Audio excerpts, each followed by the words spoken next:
Everyone, and welcome to the weekly update from CCMA. This is the update for Friday, July 31st. We have 5 resources for you, and today we're going to be talking about life online. 2 resources that relate to how we behave online as individuals, and then we'll pivot to talking about universities and how they're dealing with at least a component of their fall learning online. So the first resource today, and we'll go left to right as we always do, is from Word on Fire, and it's called Behaving Virtuously in the Online Wild West.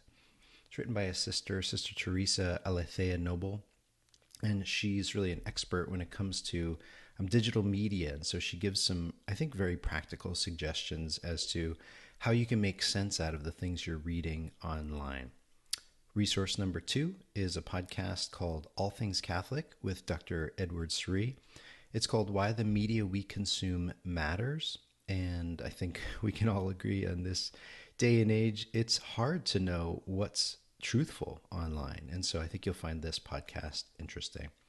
Now pivoting to the world of higher education, a resource from our Sunday Visitor called COVID-19 Changes Campus Classes, Dining Halls, Dorms, and Maybe Fees.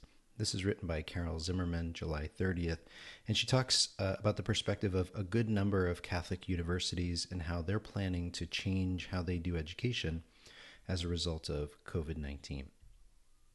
Penultimate resource from Inside Higher Ed is called Looking for the Remote by Colleen Flaherty.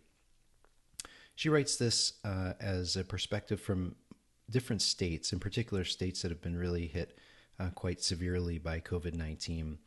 And she talks about the faculty perspective. She talks about how universities are actually struggling quite a bit to find professors who will teach in person.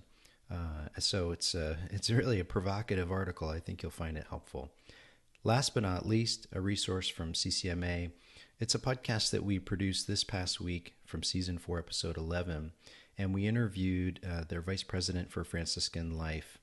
And Father St. Andre talks about specifically how COVID-19 has actually given Franciscan universities some opportunities and how they're preparing to support their online students from a Catholic faith formation perspective. It is fascinating and worth your listen. That's the update for today. Hope you have a wonderful weekend. God bless you.